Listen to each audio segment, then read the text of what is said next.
Boa noite a todos e a todas que estão conosco nessa nossa segunda noite da 21ª Semana Nacional de Museus. Ontem nós tivemos um debate riquíssimo, uma noite muito agradável, com muitas informações interessantes, dentro dessa Semana Nacional de Museus, na qual o Museu Alzildo Albano está integrado com todos os museus do país, discutindo e cumprindo a sua função social. E todas essas 21 semanas que foram planejadas, elas sempre tiveram um cuidado do IBRAM para que, coordenando essa ação cultural em comemoração ao Dia Internacional dos Museus, que é hoje, dia 18 de maio, que também é o Dia Mundial da Abelha. Nós começamos ontem, né, falando sobre a apicultura, sobre a importância da apicultura para a nossa vida e para o desenvolvimento sustentável da nossa região, tem uma riqueza, né, muito grande em diversos aspectos, desde os históricos, né, que a paleontologia nos mostra, aos aspectos humanos, culturais e apícolas também. E é muito interessante estarmos conectados numa rede, porque os museus vão se fortalecendo seus papéis e fortalecendo a sua ação e o seu contato com a comunidade do seu entorno e com as comunidades de outras regiões do país também. Ontem nós tínhamos no chat pessoas de outras universidades participando, de outras regiões do país. Isso mostra o alcance dessa ação tão bem planejada, que já faz parte do calendário anual das atividades do Museu Alzildo Albano. Esse ano, nós temos um tema bem diferente para celebrar essa data, que norteia, né, todas essas discussões e que é um mote muito interessante, porque ela diz respeito à sustentabilidade e ao bem-estar, e como os museus são parte imprescindível nessa discussão, nessa construção de uma sociedade sustentável. Então, como parte do avanço dessa agenda dedicada, né, os museus estão aí sendo espaço para promover esse debate do bem-estar, da sustentabilidade, conectados com os Objetivos de Desenvolvimento Sustentável da ONU, Organização das Nações Unidas, que são saúde, bem-estar global, né? Nós começamos do local ontem, mas estamos conectados com o global, ação climática e vida na Terra.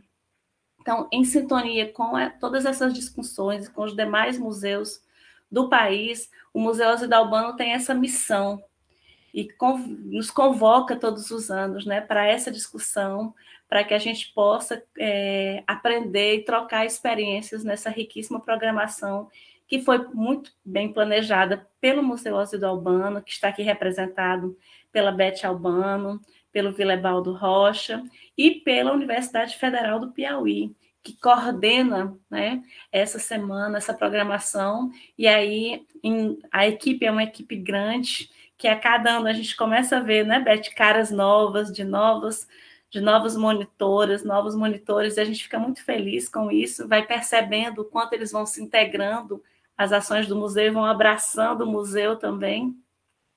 Então, a gente, mas em nome dessa equipe que é grande, como não dá para nós citarmos todos, eu queria citar os coordenadores, né? O professor José Petrúcio Farias e a professora Ana Paula Cantelli, para quem a gente pede uma salva de palmas, né? Porque é um trabalho muito, muito importante e que algumas ações são quantificáveis, mas essa ação que eles coordenam junto com o museu não é quantificável, né? Então fica difícil de mencionar a importância histórica dessa ação para o Museu Alzildo Albano e para toda a sociedade piauiense.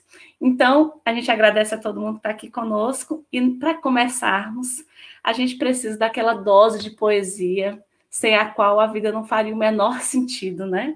Eu sempre digo, e algumas pessoas pensam que eu digo brincando, mas não é brincando.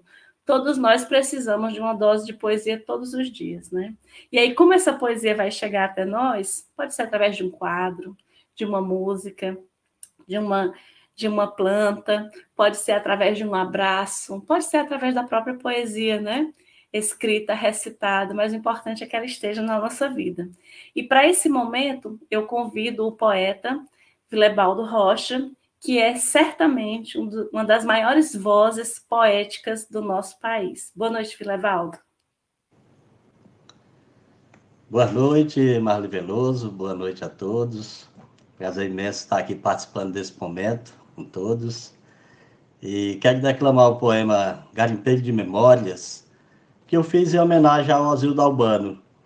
Mas hoje, especialmente, eu quero estender essa homenagem também ao Albano Silva, que semana passada recebeu a medalha Coelho Rodrigues pelo serviço que ele tem prestado ao longo dos anos à cultura picoense, né? Através do zelo que tem pelo museu, né? E Albano Silva... Deixa eu lhe interromper antes de você começar na poesia. Ontem, nós tivemos várias menções ao seu Albano, muito vinculadas também à medalha Coelho Rodrigues, né? Porque várias falas de várias pessoas, acho que a Amanda foi uma dessas pessoas, né, Amanda? Que fez menção à importância simbólica desse reconhecimento, que é muito importante, porque a nossa vida é regida de simbologia, né? Então, todos nós nos sentimos contemplados com essa condecoração ao seu Albano, e ele estava na sala ontem, e a gente teve a oportunidade de dizer isso para ele. O Albano foi e é o fiel escudeiro de Ozildo, né? Eles sempre estiveram juntos nessa luta, nessa batalha, nessa construção cultural de riquezas, né? Então, tudo que se diz aqui referente a Ozildo cabe também ao Albano. Então, garimpeiro de memórias. Ozildo não tocava a terra, ele era a terra.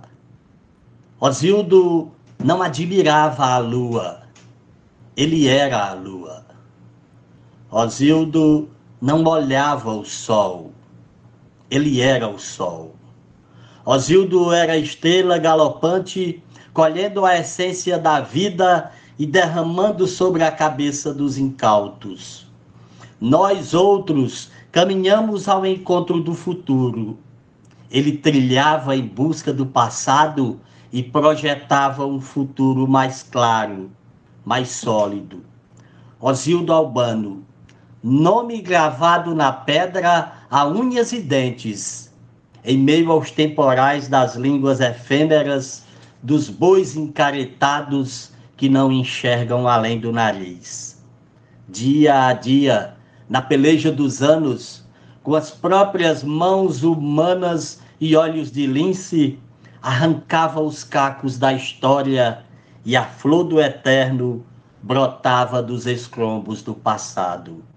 Garimpava emoções, tristezas, dores e alegrias. Quanto não há de sorriso numa carta de alforria, e quanto não há de dor.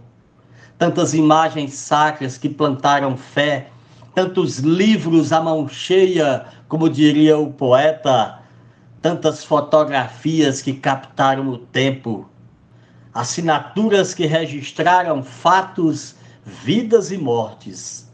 Só assim o futuro faz sentido.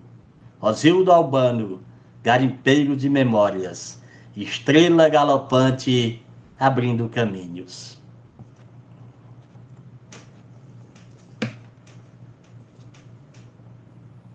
Obrigada, Vilebaldo. A gente, ouvindo Garimpeiro de Memórias, né, Beth? Como a gente consegue fazer assim, uma retrospectiva do Museu Ozildo Albano, né? Eu sempre lembro, Beth, de quando o museu ainda era na casa do Ozildo, que eu ia lá atrás de material para pesquisar, para estudar, né? De subir aquela escadinha, né? E de encontrar esse garimpeiro de memórias tão importante para as nossas vidas. E aí, Vilebaldo, eu vou fazer um adendo à sua fala. Eu penso que o garimpeiro de memórias também se a gente pode também atribuir a Dona Conceição Albano. O quanto, né, o quanto ela fala com amor do Osildo, o quanto ele é fonte de inspiração para a vida dela. Assim que eu sinto, viu, Beth? Você pode, me corrija aí, por favor. Mas Com assim, certeza, você está totalmente correta. É isso mesmo. Quando ela fala dele, os olhos dela brilham, né? O encanto, o amor por ele, pela história que ele construiu, pelo legado que ele deixou. Então, assim, é um amor comprometido, que é melhor ainda, né? Um amor absolutamente comprometido. Então, eu fico sempre muito emocionada ao ouvir essa poesia, porque passa, assim, um filme todo, né, pela cabeça. Beth, querida, você quer dar boa noite para quem está nos acompanhando de casa? Eu quero dar meu boa noite e assim, meu abraço também a todos vocês, né, que já são colegas de trabalho, né, que eu tenho do museu, são também amigos, não apenas meus, mas da cultura da macro-região. Então, eu tô muito feliz em estar aqui mais uma vez com vocês nessa luta, que é uma luta conjunta, né? Foi de Osildo Albano e está continuando, né? Ele, o garimpeiro, que, como diz muito bem a poesia de Vilebaldo, ele garimpou, ele foi atrás, né, de informações sobre as peças, sobre aqueles objetos que ele conseguia para o museu. Então, com isso, ele conseguiu recuperar muita coisa da história. Ninguém recupera tudo, porque é impossível, mas o que ele pôde recuperar, ele fez com muito gosto. Ele procurava pessoas para saber quem era quem nas fotografias, sabe? Ele procurava completar uma música que ele gostava muito, ele procurava uma pessoa, ele tinha muitos amigos, né, que se somaram nessa luta, né, do Museu Osildo Albano, para defender a cultura. Então, estou muito feliz, eu quero cumprimentar o poeta Vila, Ana Paula, que faz um trabalho muito lindo com a gente aqui, né, juntamente com o Petrúcio, e, claro, você, Marli, e as meninas aqui, né, Débora, Maria Vitória, e Hanna e Ananda. Então, eu estou muito feliz de estar aqui, na verdade, é uma festa. Então, para não me alongar muito, eu sei que o tempo urge, né? Então, eu quero deixar aqui meu abraço bem forte e desejar uma ótima noite, né? Uma noite maravilhosa com essa mesa redonda.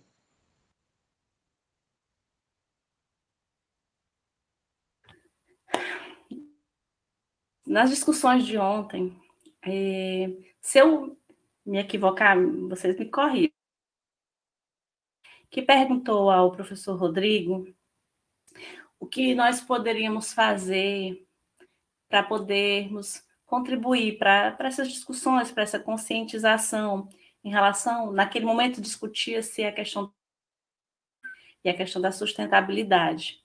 E ele respondeu, você lembra como ele respondeu, Amanda?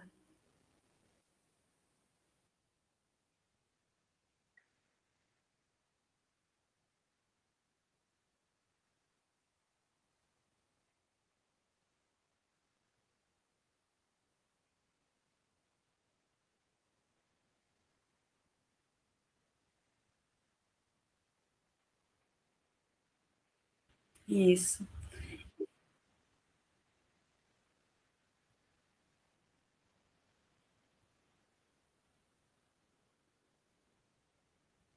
Então, vejam, se a discussão de ontem tivesse ficado apenas nesse ponto, já teria sido muito interessante, né? Então, vejam que nós passamos ontem por várias questões que são essenciais à nossa vida, e o museu fica catalisando, né, todas essas forças, nos juntando também. Eu faço como a Beth, eu já fiz tantos amigos que passaram pelas outras semanas, o João Fábio, né, está sempre ajudando, sempre mandando, sempre contribuindo, então, sempre envolvido, preocupado com o museu. Então, para a gente começar essa mesa de hoje, eu poderia dizer assim, que quem vai conversar conosco, vou passar a palavra para a professora, mestre Ana Paula Cantelli. Eu poderia falar que ela é graduada em História, é professora de História, né? Ela se graduou, ela fez mestrado, ela atua na área de História no campus de Picos, da Universidade Federal do Piauí. Ela tem muita experiência em História do Brasil, estão nos seus campos de interesse. Vai me corrigindo aí, Ana Paula, por favor.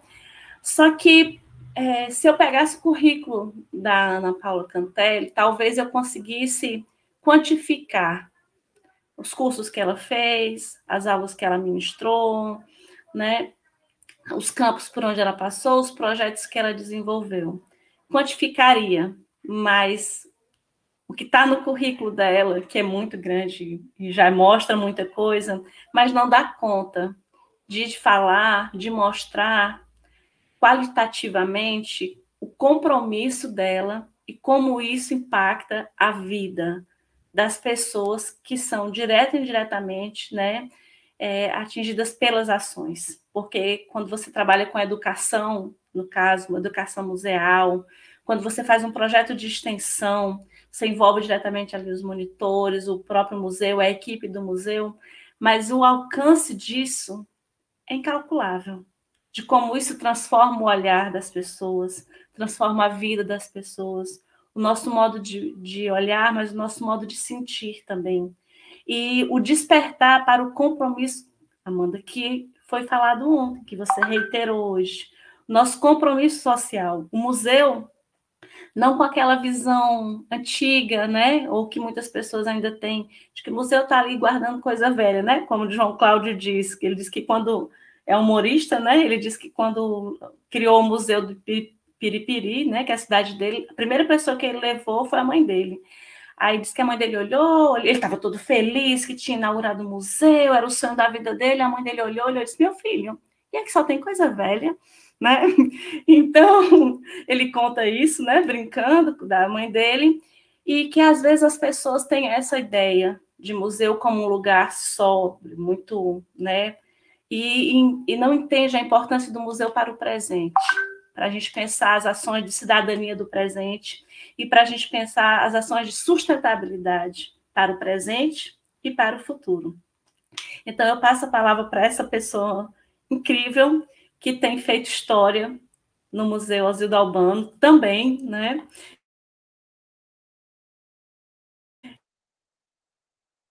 E que a gente vai conhecer um pouco, para você que está nos acompanhando pelo YouTube, dos projetos, né, extensionistas que são realizados, né, com o dedo da fada, né, Beth? Com o trabalho, né, com o suor, com o compromisso da professora Ana Paula Cantelli e do professor Petrúcio também. A palavra é sua, Ana Paula. Ô, Marlice, é muito generosa. Muito obrigada por essa apresentação tão carinhosa, viu? Eu estou muito feliz de estar aqui hoje, né? Inicialmente, eu quero saudar todos, todas e todes. Sejam bem-vindos à Semana Nacional dos Museus. Nós estamos muito contentes de estar aqui. Inicialmente, eu queria dizer que o professor Petrúcio, que ia dividir essa mesa comigo essa noite, ele não vai poder fazê-lo porque ele está licenciado, né? E nós pensamos juntos como que seria esse diálogo essa noite, mas por motivos, então, de força maior, ele não vai participar. Então, seremos só eu e vocês hoje, né? Eu espero, assim, manter a atenção de vocês e contribuir com algumas questões e apontamentos. É uma honra estar aqui hoje para conversar um pouquinho com vocês sobre um tema que, para mim, é muito caro, a extensão universitária. Isso porque falar de extensão no evento cujo tema é Museus, Sustentabilidade e Bem-Estar é falar também da minha própria trajetória profissional, que se mescla com esse espaço cultural da cidade de Picos, que é o Museu Alzildo Albano. Aqui, eu fui carinhosamente recebida, primeiro pela família, por Gracivalda, nossa supervisora estadual de cultura viva do estado do Piauí, que é sobrinha de Dona Conceição, a presidente da AMOA, seu Albano, diretor do Museu Zildo Albano, desde quando eu escolhi viver aqui em Picos. Foi lá que eu conheci o trabalho de Osildo Albano, sua família e o esforço hercúleo empreendido por eles para manter a memória desse homem, que fez da cultura e da educação uma missão. Como já foi dito bem no início, o poema do Vila, a fala da Marli, a gente sempre transpira bastante essa admiração pelo trabalho de Osildo, né? E eu não vou deixar de dizer, eu quero aproveitar a oportunidade para, mais uma vez, prestar homenagem ao seu Albano pela medalha Coelho Rodrigues, recebida na semana passada na Câmara Municipal de Picos. Merecidíssima, um homem que trabalha incansavelmente pela cultura de Picos. Seu Albano merece, parabéns. Bom, eu disse que o tema extensão me é muito caro, porque foi junto ao Museu Zildo Albano que eu aprendi o que é extensão. Eu acho que é um daqueles desafios felizes que a gente enfrenta, né? Porque, como eu direi mais adiante, não são todas as universidades que fomentam a extensão. E esse foi o caso da universidade na qual me formei. Eu nunca participei de extensão como a que nós promovemos hoje no museu. Eu fui uma estudante rigorosamente formada na pesquisa. Por isso foi muito desafiante perceber o quanto eu necessitava aprender para cumprir o meu papel como docente aqui em Picos, nesse que é um dos pilares que estruturam as universidades públicas. É importante dizer que extensão, como essas atividades que a universidade, a gente lá do curso de História da Federal do Piauí, junto com o Museu Zildo Albano, promovem, é um dos pilares que sustentam e compõem a função social da universidade. Todas as universidades, umas mais, outras um pouco menos, fazem extensão. Mas, afinal, o que é extensão? Para responder essa pergunta, é necessário primeiro entender qual que é o papel da universidade. Bom, as universidades federais são instituições públicas de ensino superior, mantidas com recursos do governo federal. Nas federais, a graduação, tanto quanto a pós-graduação, mestrado, doutorado e além, o estágio pós-doutoral, ela é totalmente gratuita para o estudante.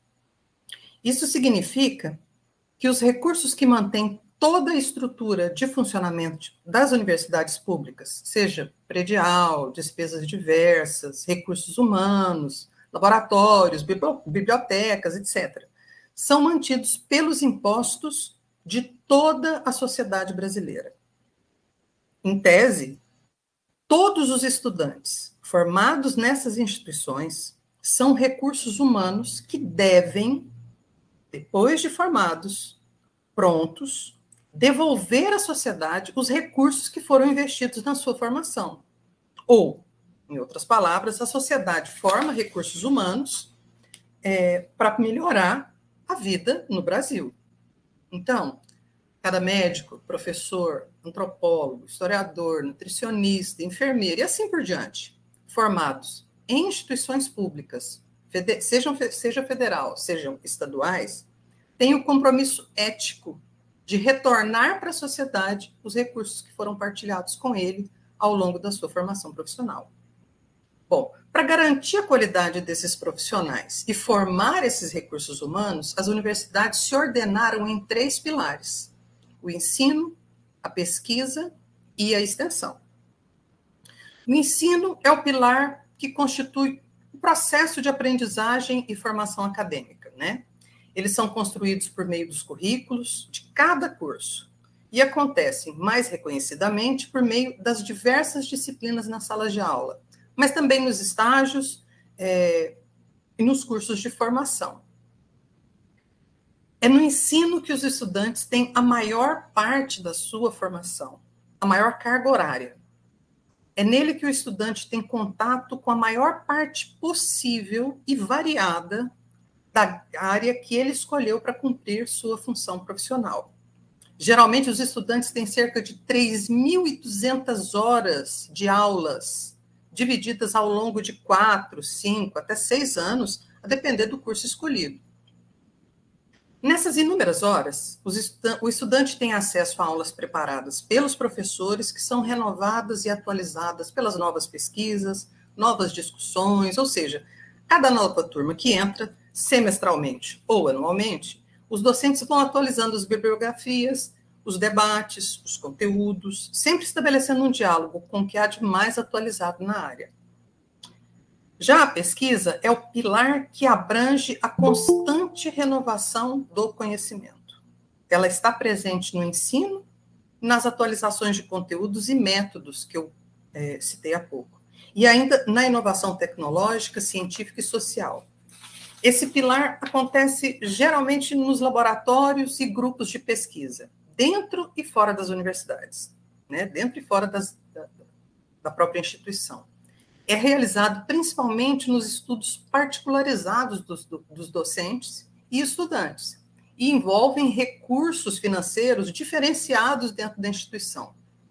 Muitos estudantes, os que têm um rendimento e nota mais altas, participam de iniciação científica, o que os leva a participar de eventos, divulgando resultados de suas pesquisas, sempre iniciais. Esse pilar tem como objetivo principal a inovação científica, a realização de pesquisas que possam trazer um benefício a toda a sociedade. É por meio de pesquisas, por exemplo, que surgem as novas vacinas, novas metodologias de ensino, novos achados arqueológicos, como realizado recentemente pelo professor Paulo Vitor, também amigo do museu, que encontrou um fóssil inédito de camarão de milhões de anos aqui mesmo em Picos. Os resultados das pesquisas são reconhecidos e publicados em revistas científicas especializadas e avaliadas por outros pesquisadores no Brasil e em todo o mundo. E são um dos principais indicadores da qualidade dos recursos humanos, estudantes e professores da instituição. É por isso que esse pilar, a pesquisa, é geralmente o mais valorizado dentro das instituições de ensino superior. É o que mais recebe recursos, é o que mais recebe atenção por parte dos docentes, é o que vale mais pontos, por exemplo, no currículo Lattes, né? Quanto você tem de pesquisa, quanto você tem de produção de pesquisa. É muitíssimo valorizado, mais do que o pilar ensino e muito mais do que o pilar extensão. O terceiro pilar é a extensão.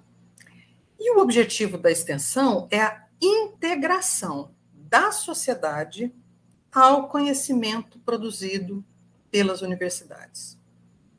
É por meio da extensão que a universidade comunica à sociedade aquilo que ela produz no seu interior. Bom, e é aqui que eu pretendo começar a explicar melhor o que é a extensão e as mudanças fundamentais que esse pilar vem desenvolvendo ao longo dos anos e um pouco da minha experiência no aprendizado desse pilar, né? No desenvolvimento, na feitura mesmo disso. A ideia-chave é a ideia de comunicar. A ideia de comunicar, então, a sua produção acadêmica à sociedade, olha, sempre foi um debate caloroso dentro das universidades. Isso por quê? Porque desde os primeiros, a gente tem que lembrar que a primeira universidade no Brasil, ela foi criada em 1935. Né? Então, nós ainda não temos um centenário para comemorar de ter uma instituição superior. Né? E essa comunicação sempre foi debatida e sempre foi um entrave mesmo dentro da universidade. Como comunicar à sociedade aquilo que a gente produz no interior da universidade, né? Lá desde os seus primeiros passos, né, essa ação de comunicação, ela foi tomada de forma unilateral. Entendia-se que a universidade deveria criar formas de publicizar o que fazia para a sociedade que não tinha acesso à universidade. Isso por quê? Porque na pesquisa a comunicação ela é restrita aos estudiosos dentro das suas próprias áreas. Né? Então, eu não leio revistas, eu sou da área de história, eu não leio revistas da área de medicina, eu não leio revistas da área de engenharia, né? Eu leio os trabalhos publicados dentro da minha área. Apesar de chamar universidade, quando você entra, você acaba se especializando, né? E a gente acaba ficando, até por falta de tempo e pelo dever do ofício mesmo, você tem que estar consumindo sempre o que tem de novo dentro da sua área. Bom, então, como comunicar todas as áreas para a sociedade? E aí a gente começa, eu vou trazer um exemplo para vocês da confusão criada, por exemplo, durante a pandemia acerca de vacinas. Eu acho que vocês se lembram tanto de confusão que deu, tem vacina, não tem vacina, vacina de RNA, vacina de não sei o quê. Agora eu estou aqui coçando o braço, que eu estou meio ambivalente anteontem, né? A 5ª dose de vacina. Mas até que chegasse essa vacina, foram inúmeros os pesquisadores tentando dizer à população que as vacinas eram seguras. Cientistas importantes foram aos jornais e canais da internet dizerem que era necessário que usássemos máscara, álcool gel e que tomássemos a vacina. Posso lembrar aqui de alguns nomes importantes, pelo menos que eu segui, que eu ouvia muito, que é como o doutor Átila Yamarino, que alguns de vocês devem conhecer, e a professora Pasternak, que pediam, quase imploravam para que a gente tivesse cuidado. E eu, que não sou da área da saúde, como eu, né, tinha muita dificuldade de entender aquilo que eles falavam.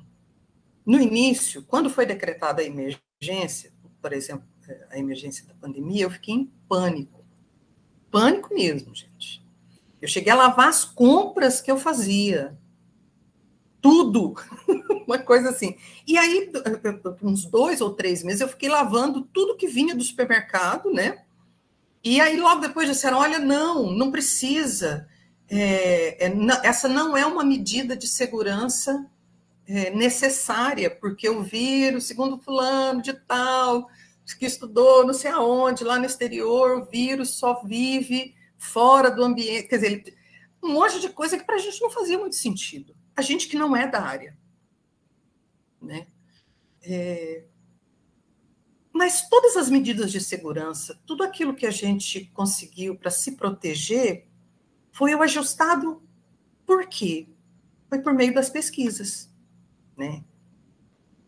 Infelizmente, ainda hoje, muitos não acreditam, e estamos vivendo um momento que não apenas as vacinas de Covid são rejeitadas por parte da população, como também vacinas historicamente confiáveis, como coqueluche, tétano, e as antigas e famosas gotinhas contra a poliomielite.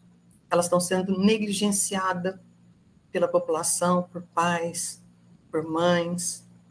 Né? Nós estamos correndo sério risco de ter de volta essas doenças, que a gente já tinha ficado livre, né, por conta de desinformação. E por que isso acontece? Se a gente descartar, e aí eu estou pedindo essa gentileza para você, vamos descartar a maldade criminosa de alguns que fizeram de seus cargos um instrumento de desinformação e fake news, nós podemos pensar também que a forma como os cientistas falam não alcança a sociedade como um todo.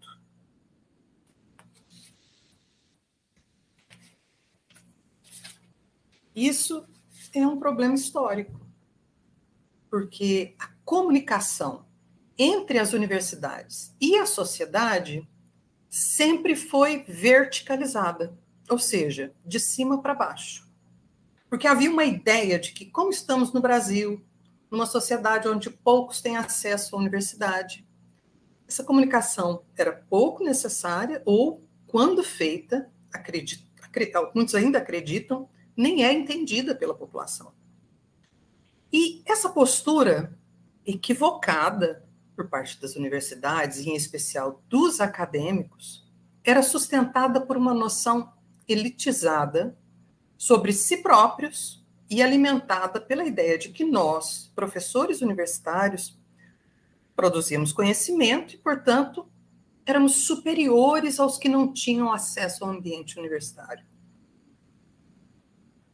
Lá na década de 1970, Paulo Freire, não por acaso outra vítima de fake news, né? Quando estava exilado lá no Chile, em razão das perseguições sofridas durante a ditadura militar, ele escreveu um texto cujo título é Extensão ou Comunicação. Esse é um texto que criticava, já naquele momento, a ideia de extensão como apenas uma presença pontual de um pesquisador na sociedade, uma presença de saber superior.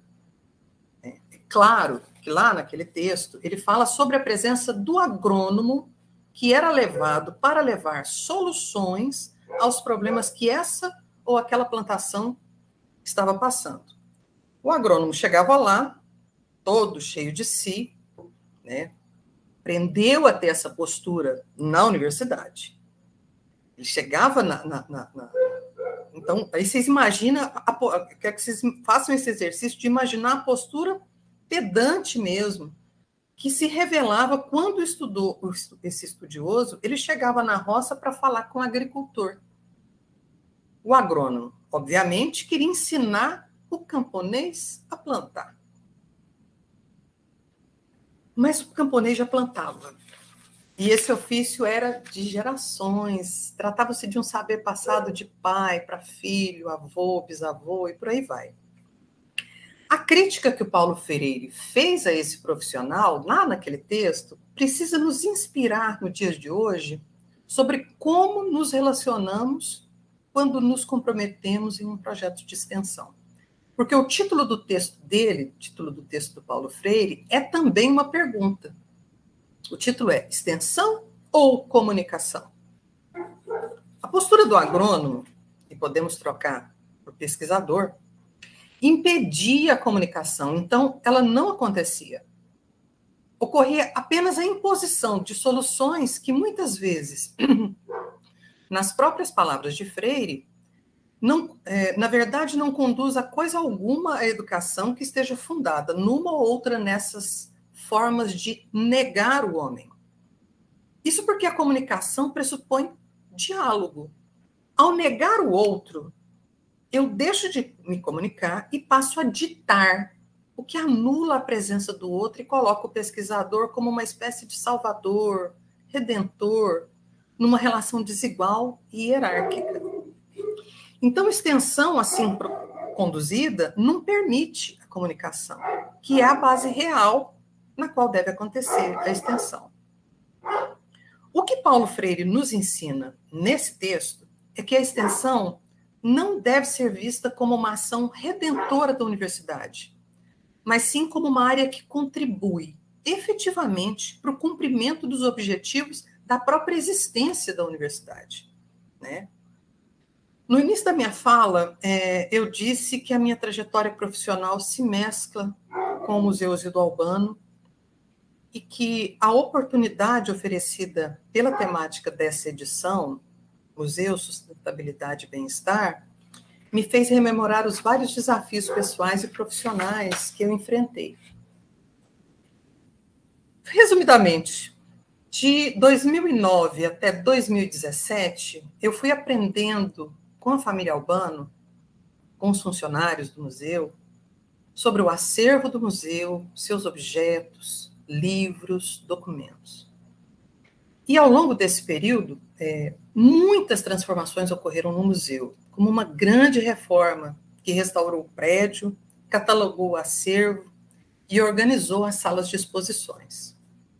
Antes disso, não foram poucas as vezes que, ao ver que o céu estava bonito para chover, me batia um desespero daqueles por lembrar da precariedade do telhado, né, do museu e pensar que o acervo estava em risco.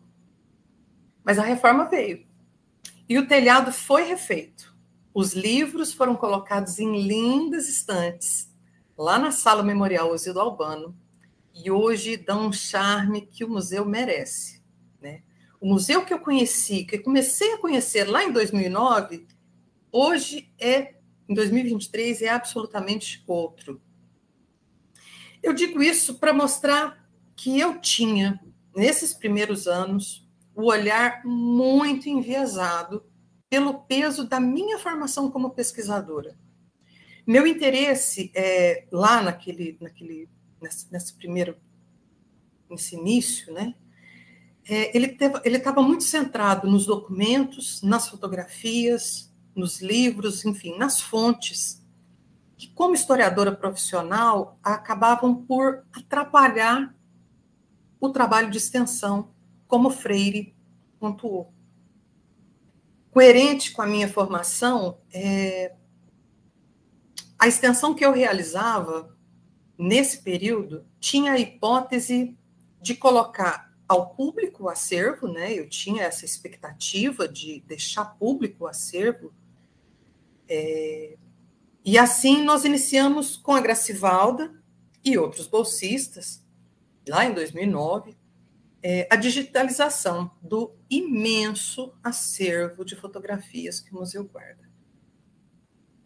Paralelamente a isso, eu buscava promover debates com os estudantes em sala de aula sobre pesquisas com as fontes digitalizadas nas disciplinas que eu ministrava, né? Na época era metodologia de ensino, gestão de pesquisa em história e em todas as disciplinas de par for que eu ministrei. E nós fazíamos também visitas guiadas dentro do museu, ensinando aos futuros professores como levar seus estudantes do ensino básico em visitas ao museu. Portanto, meu trabalho de extensão ele estava basicamente centrado em preservar e publicizar o acervo e divulgar o museu entre os futuros professores que por nós era formado. Bom, eu fiz um recorte temporal, um corte em 2017, porque aqui em 2017 começa uma nova etapa do meu trabalho no museu, do nosso trabalho no museu. Quando o professor Petrúcio chegou, ele trouxe outras perspectivas e ampliou meu conhecimento sobre como trabalhar a extensão no museu.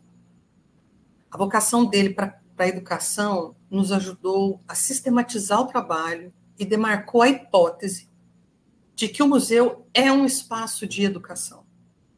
O que creio agora era exatamente o que o Osildo queria.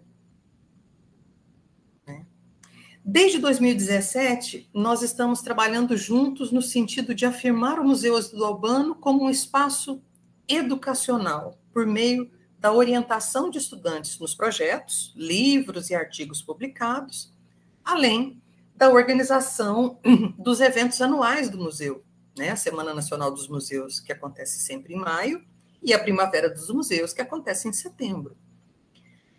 Além da montagem de exposições temporárias e temáticas no museu, sempre conjuntamente com toda a equipe do museu.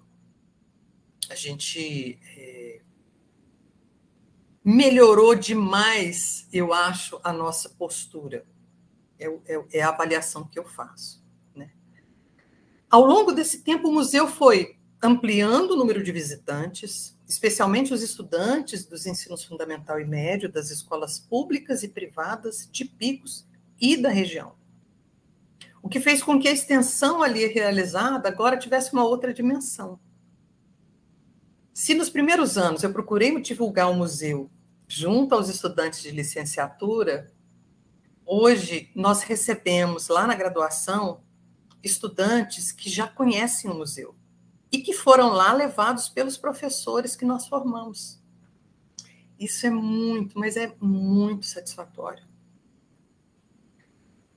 A chave desse sucesso foi aquilo que o Paulo Freire falou para a gente fazer, a escuta, né? Ouvir a família, ouvir a AMOA, os funcionários, os estudantes, o público do museu. O tempo, então, me ajudou muito nesse sentido. Eu sou muito grata a todos que me ajudaram nesse amadurecimento. Ao longo desses últimos anos, nós tivemos também, junto com essa família que nos abraçou, nos ensinou e nos permitiu trabalhar projetos diversos. aqui, quando a gente pensou essa noite, Petrúcio falaria mais dessa parte, então eu peço desculpas para vocês, eu não vou conseguir fazer como o Petrúcio faria, né? Mas eu vou tentar, pelo menos, pincelar um pouco para a gente ter uma ideia. Bom, essa parceria dialógica que o Freire postulou, né, que o Osildo pensou sobre que está presente na própria vida do Osildo Albano, né, colhe frutos. E um dos frutos é esse que nós estamos vendo hoje, né, essa Semana Nacional dos Museus. Uma exposição linda que está sendo preparada para receber o público a partir de segunda-feira. Eu estive lá hoje, está belíssima. Bom, nós crescemos, ainda que atravessados pela pandemia de Covid-19. Só que a pandemia de Covid-19 fortaleceu ainda mais nossos laços e diálogos. As nossas reuniões, que antes eram feitas esporadicamente, hoje acontecem semanalmente, desde a decretação do isolamento. Lá, naquele momento sombrio, a amor foi a razão pela qual nos mantivemos unidos, ainda que desafiados pela distância física. Sobre o tema Museu, Sustentabilidade e Bem-Estar, falamos ontem sobre a apicultura e seus desafios no Piauí, destacando a sustentabilidade presente nessa atividade. Acho que a minha fala hoje, ela quer estar ligada à questão do bem-estar. Porque eu confesso que, assim como boa parte da população humana que sofreu a pandemia e os impactos do isolamento, teve sua saúde mental afligida, eu tive a sorte de participar semanalmente de reuniões com pessoas tão queridas, tão amáveis, que fizeram mais leve esse período tão difícil.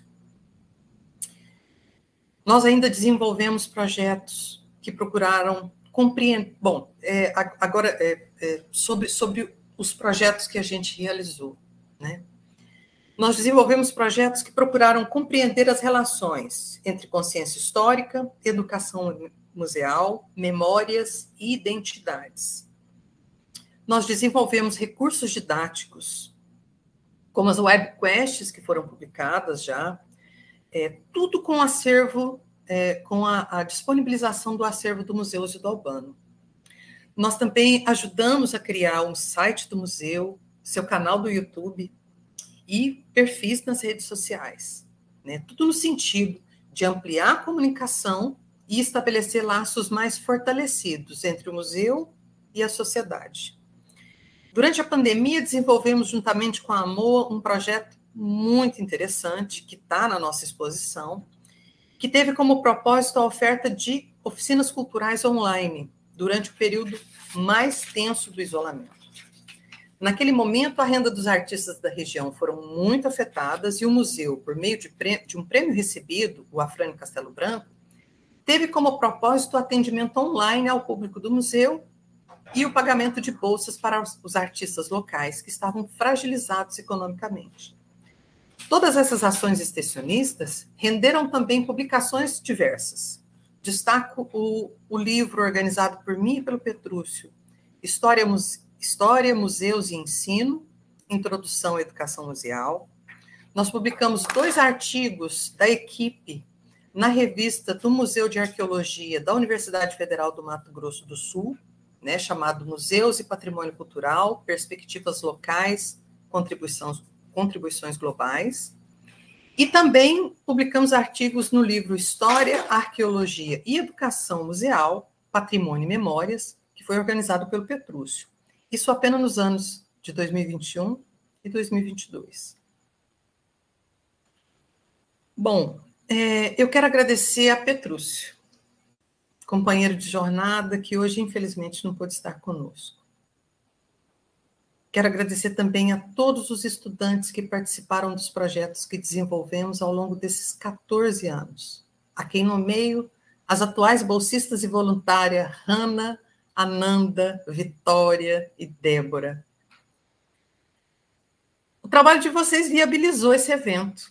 Muito obrigada. Muito obrigada. Quero agradecer nominalmente aos trabalhadores do museu, Zezinho, Mazé, Bete e seu Albano. Vocês nos ensinam todos os dias a como cuidar das pessoas que visitam o museu. Quero agradecer especialmente a Bete pelo cuidado, zelo e carinho com que recebe e instrui os nossos estudantes. Quero agradecer ao Vilebaldo, nosso companheiro querido da AMOA, sempre presente em todas as atividades, ajudando, cuidando e ensinando aos nossos monitores. Agradecer a Marli, nossa cerimonialista, amiga do museu de todas as horas, que sempre abrilhanta os eventos que organizamos com sua simpatia e articulação. Agradecer a AMOA, especialmente aquelas que são sempre nas nossas reuniões, cujo apoio sempre foi honesto, positivo, atuante, nas pessoas de Dona Oneide Rocha, Lurdinha e Janaína.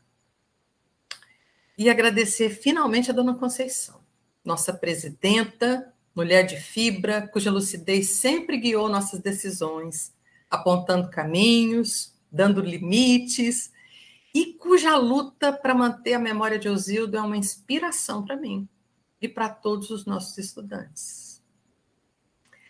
Meu desejo é que a gente possa continuar mais 14 anos juntos, porque eu estou usando essa noite como uma celebração mesmo. Muito obrigada.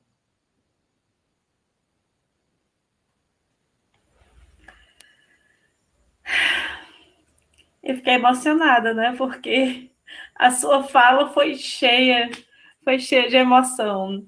Às vezes a gente ouve sobre pesquisas, sobre experiências que não vêm com essa carga, né? De vínculo, de afeto, de carinho, de aconchego, né? De compromisso que vai além do que a academia propõe, do que a academia proporciona. Então, assim, ouvi-la falar, assim, transbordando de emoção, aquece, acalenta nosso coração, né? Quando você terminou assim, eu fiquei muito emocionada. Tem muito amor envolvido nessa relação, sabe? E esse processo de aprendizagem é sensacional. Eu realmente me emociono muito, de verdade. Que bom sentir isso, e você também nos emocionou, a mim. E passar a nossa noite aqui, Ana Paula, ouvindo você falar, você trazendo as suas memórias aí, né, desse vínculo com o Museu Osildo Albano e com tudo que diz respeito a ele, e ainda tendo como fundamentação Paulo Freire, diz muito mais para nós, né, desse compromisso e dessa experiência, porque o Paulo Freire foi, e penso que será, né, sempre uma fonte de inspiração mesmo, porque tem momentos nos quais a gente fica um pouco, né, desanimado, às vezes a gente passa por momentos, como você usa o adjetivo que você usou, momentos tão sombrios, tão difíceis, né, na conjuntura nacional, que a gente às vezes perde um pouco a esperança, mas aí o Paulo Freire vem para nos dar essa sustentação, né? Esse livro que você falou é assim, extraordinário, né? Porque ele dá o título ao livro fazendo um questionamento, né? Ele já começa com o título nos provocando, né? Para que possamos pensar, nos questionar, enquanto estudantes, enquanto professores, enquanto cidadãs e cidadãos. Então, falar sobre o museu, guiado pelas mãos de Paulo Freire, pelo pensamento de Paulo Freire, pelo testemunho que ele nos deixou, nos encher de esperança, né?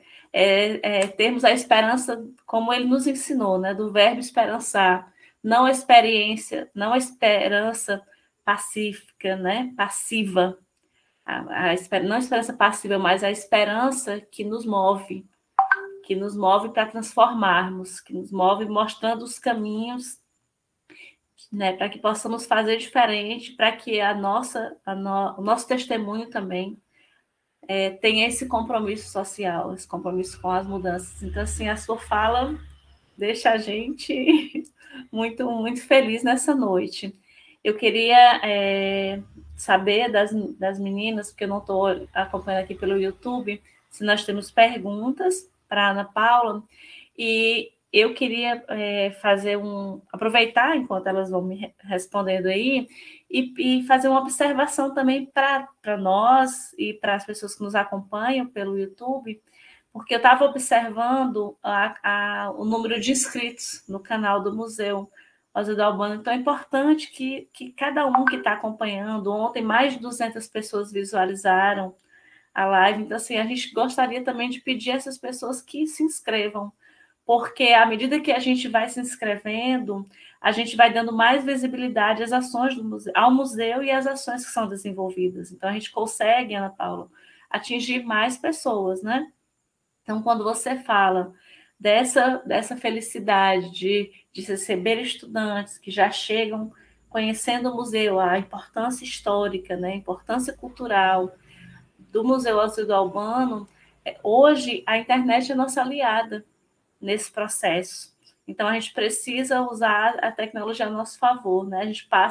Todos nós passamos tanto tempo conectados, então que a gente se conecte com esses projetos, como esse que está sendo desenvolvido durante essa semana. Então, vamos fazer essa rede também, né, de inscritos, para que a gente possa chegar a mais pessoas e que o museu possa ter mais visibilidade. Perguntas? Temos perguntas? Eu só queria comentar, você tem razão, Marli. Olha, o site, né, www.museuoswildoalbano.com.br, nós temos perfil no Facebook, perfil no Instagram, né? São ferramentas que foram surgindo, né, para poder aproximar a comunidade do museu e fazer essa troca. É isso mesmo. Uma coisa que, fazendo uma ponte da sua fala, Ana Paula, com a fala do professor Rodrigo ontem, né? Quando a gente estava falando das comunidades quilombolas, né, dos espaços que essas comunidades, né, das atividades que esses espaços proporcionam, realizam no cotidiano mesmo, no seu dia a dia, assim como o museu, né, que está de portas abertas ali o ano inteiro. Então, a gente vai percebendo o quanto vocês dois frisaram a importância do aprender nesses espaços, né? De como é importante que a universidade, que os espaços saiam, né, dos seus espaços físicos e entendam a importância de aprender nesses espaços que são espaços de cultura, de memória, e que nessa vivência a gente vai aprender muito que nada substitui, né? Essa oportunidade de vivenciar, de estar presente, de estar, como você disse, mesmo no momento de distanciamento social, poder estar conversando, dialogando, planejando e fazendo a diferença na vida das pessoas, porque o Prêmio Afrânio, né, que contemplou, que o museu foi contemplado e pôde desenvolver diversas ações no decorrer dos meses aí, do ano passado mesmo aconteceram muitas oficinas, né? Então, é muito interessante ver o museu cumprindo essa função social e aliado a tantos segmentos, tantos atores sociais, contribuindo aí para que essa comunicação, para que a extensão, para que a educação aconteça de fato. Nós temos perguntas? Alguma pergunta para a professora Ana Paula, Ana Cantelli? Até agora não temos perguntas. Estamos escutando bem? Sim, estamos. Mas tem vários comentários, como, por exemplo, da dona Neide, a dona Neide Rocha, que ela falou, Paulo Freire fala, o O impossível de hoje será o possível de amanhã. É preciso ter coragem, ousar, seguir em frente. Foi o que aconteceu com o Zildo Albano e sua família. E você, professora Ana Paula. Parabéns, professora Ana Paula. Você falou com autoridade e sentimento sobre a missão da universidade na sociedade, especificamente no Museu Zildo Albano. Deixa eu ver. Tem Cléia Souza Santos. Muito linda a sua fala, Ana Paula. Essa acolhida que você fez no museu, nessa sua atenção e dedicação em voltar todo o seu trabalho e amor. Janaína Varão. Ana Paula, você, Petrúcio e os bibidianos são muito demais no museu, fazem a diferença. E também tem comentário das meninas que participaram, como monitoras do museu no período passado. A Valquécia. O museu é um ambiente muito acolhedor, adoro de coração todos de lá. E da Jéssica Ingrid. Tive o privilégio de participar dessa extensão maravilhosa, a qual só tem a somar para a minha vida acadêmica e principalmente como ser humano. O sentimento é de gratidão a toda a equipe e professores. Muito bom. Muito interessante. Muito bom, né, Marli? Muito bom. Obrigada, gente. Nossa, os estudantes são a razão, assim, é muito, muito importante essa participação. É por isso que eu disse que eu não tive essa experiência na minha formação. E por isso que eu patinei tanto no início, sabe? Patinei mesmo.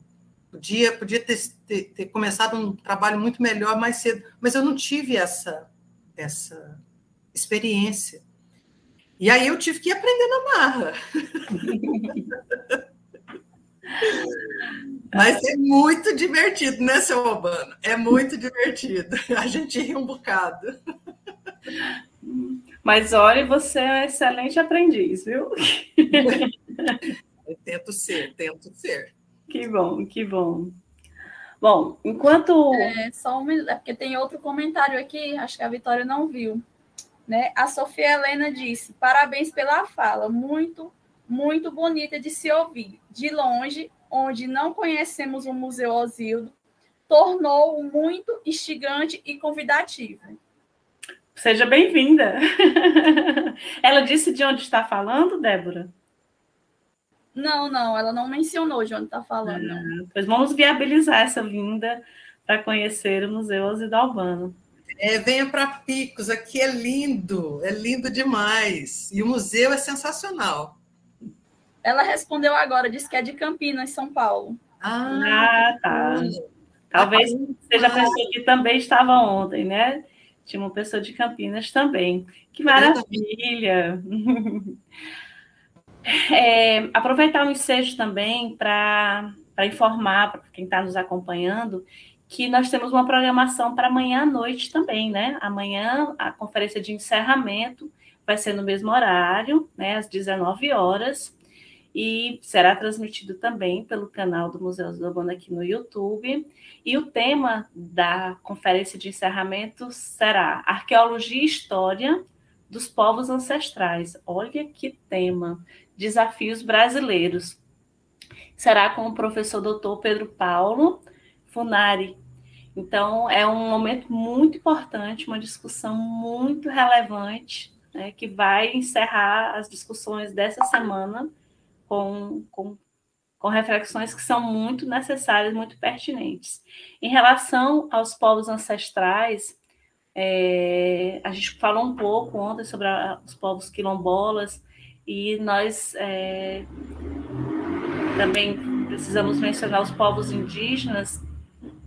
E da mesma forma que a Ana Paula falou sobre o discurso da autoridade sendo usado para desinformar e se posicionar contra as vacinas e os efeitos colaterais desse processo que a gente ainda está sentindo e vai sentir por muito tempo, porque em relação à vacina nós éramos, há alguns anos atrás, um exemplo para o mundo, né? Toda criança, a família fazia questão de estar com a cadernetinha de vacinação em dias, toda preenchida, e muitas doenças já tinham sido erradicadas há décadas. E elas voltam a aparecer, né? Então, assim, são efeitos colaterais de um processo de deseducação que nós ainda vamos sentir por muito tempo. Então, a gente precisa estar muito atento para dizer, como nos ensinou Paulo Freire, né? O óbvio precisa ser dito. Então, que a gente possa, né, assumir esse compromisso de ficar dizendo o óbvio todos os dias, para que a gente possa... Porque deseducar é muito fácil, né? Mas educar é um processo, é uma vida. Então, a gente precisa investir. E em relação aos povos ancestrais, que será o tema da nossa conferência de amanhã, então os desafios brasileiros são enormes, né? Nós estamos vendo aí o que está acontecendo com os povos indígenas no Brasil, nós estamos vendo o que está acontecendo com os povos quilombolas no Brasil inteiro, inclusive no Piauí, na região do Sul, ali em São Raimundo Nonato, na região norte, no Quilombo dos Macacos. Então, a gente precisa conversar, conhecer, para entender o nosso papel dentro desse processo, né? Para enfrentar esses desafios que diz respeito a todos nós. E agradecer também, né, ao poeta Willebald, que trouxe aquela dose de poesia maravilhosa para começarmos a nossa noite. Agradecer também aos integrantes, às integrantes da AMOA, que a Ana Cantelli já fica à vontade para você fazer os agradecimentos, e a gente passa a palavra depois para a professora Ana Cantelli para fazer as considerações finais em relação à temática da noite. Eu estou emocionada e eu penso que o que emociona é o que é verdadeiro, né? Então, o legítimo, o que é legítimo, ele sempre vai emocionar. Então, suas palavras transmitidas aqui hoje, Ana, sua vivência, você tem a certeza que assim, nós aprendemos muito com vocês, com você, com Petrúcio, com todos aqui, Willebald, Marli, né? Lurdínia, Oneide, Débora, enfim, com Hanna, Vitória. E assim, o museu ele cresceu, não apenas quantitamente, né? Quantitativamente, em quantidade, melhor dizendo, mas em qualidade também, né? Depois que você, Petrúcio, se dedicaram. Então, foi um achado para nós, nós somos muito felizes, né, de podermos contar com seu apoio e torcer para que essa casa, que é o Museu Azildo Albano, para mim é a melhor definição de museu, essa casa comum possa continuar, né, junto com todos vocês. E minha mãe não está aqui hoje porque ela teve um pequeno aumento de pressão, mas já está bem, graças a Deus. Mas ela deixou um abraço bem grande para todos aqui. Dê o nosso abraço em Dona Conceição também, Beth, por favor. Marli, eu gostaria de parabenizar a Ana Paula pela bela explanação, mas mais do que parabenizar pelo que você disse, eu quero agradecer, né, por tudo que você, Petrúcio, a Débora, a Nanda, a Hanna, Maria Vitória e todos os outros ao longo dessa caminhada, pela contribuição que deram e estão dando ao museu, né?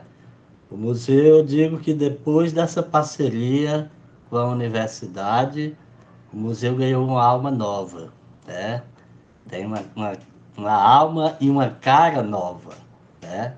Porque a universidade trouxe a juventude, né, para nos auxiliar nessa difusão, nessa divulgação do nosso trabalho, né? E tudo que o Azildo, que o Albano, que Dona Conceição trazem desde o seu início, né, dos seus primórdios, quando eles começaram ali juntar peça por peça, documento por documento, informação por informação, e que hoje essa parceria com o museu torna mais possível essa divulgação, através do site, das redes sociais, no Instagram, Facebook, por um evento como esse que está acontecendo hoje, né? Eu acho que se a gente não tivesse essa parceria, talvez a gente, um evento desse não estivesse acontecendo, né? Então, eu agradecer em meu nome, em nome do museu também, e quando eu agradeço em nome do museu, eu agradeço em nome da sociedade, né? Porque quem ganha é a sociedade de um modo geral, de Picos e macro-região, e todo o Piauí, como a gente viu agora, tem gente de Campinas, né, participando com a gente, fazendo essa construção de saber e de cultura. Então, nosso muito obrigado a todos vocês da universidade e dos que estão participando nesse momento com a gente. Obrigada, Vila, obrigada, Beth. Eu senti falta na noite de hoje do professor José Petrúcio, só que agora eu acho que foi bom ele não estar, porque a Ana disse, gente, vocês são testemunhas, aí está gravado. Ela disse que era uma fala que ele tinha ficado responsável e que ela não sabia se ia conseguir fazer a altura, coisa assim do tipo, né? Você imaginou, ficou todo mundo emocionado, fez todo mundo chorar. O que Petrúcio ia fazer conosco? Me chamar a gente para razão, porque ele é ótimo. Não, mas é bom a razão e a emoção equilibrado, né? Eu estou ficando muito mole. Mas tem que juntar, então, para dar assim, um meio termo, né? Nem muito mole, nem muito duro. Usar a razão, mas também deixar o coração, a emoção, né? Nos guiar também, para que possa fazer realmente sentido para a nossa existência, né? Para que o nosso trabalho possa nos fazer feliz, para que ele possa trazer essa dimensão da beleza, da poesia, do compromisso social. Marli, boa parte de todo o planejamento, de todas as ações que a gente tem feito no museu, junto com a MOA, existem aspectos que muitas vezes passam e a gente só percebe depois que já fez.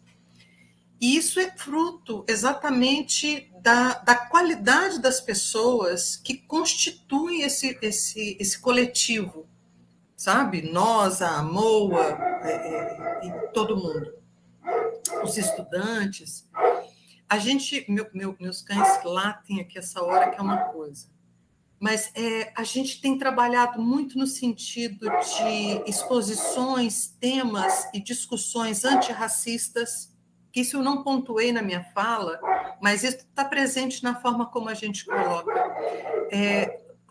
Com relação à inclusão social, hoje é dia da luta antimanicomial também, além do Dia Internacional do Museu, é o dia de luta antimanicomial.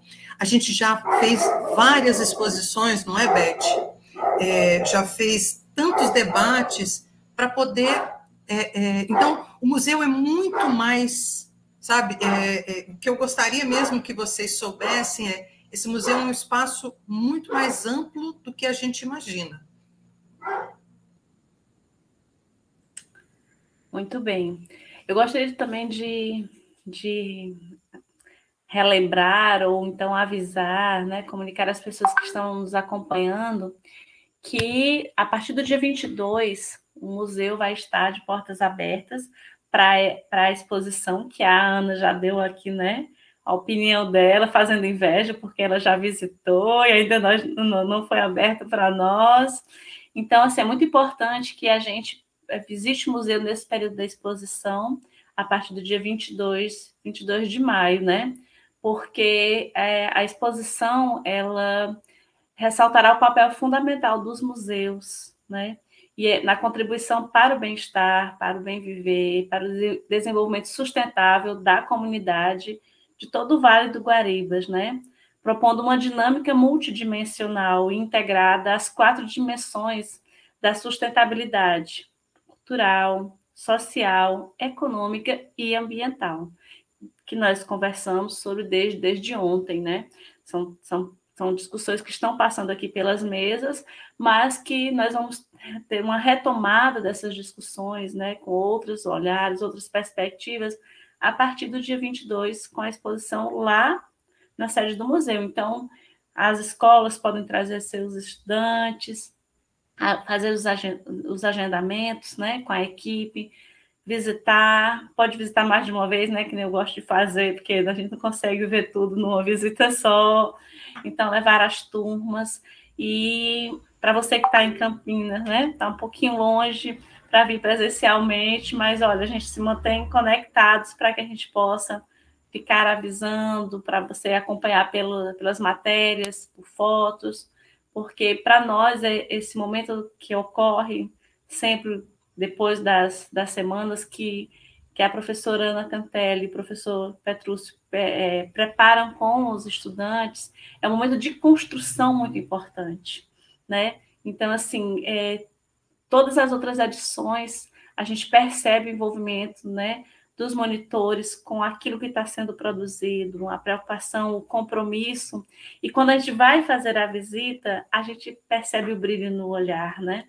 Então, além da informação técnica, que é muito importante, do resgate, da história, né, das personagens que fazem a diferença em todas esses pilares, essas 4 dimensões que vão estar lá representados, mas a gente percebe também o olhar diferenciado dos monitores e das monitoras, né?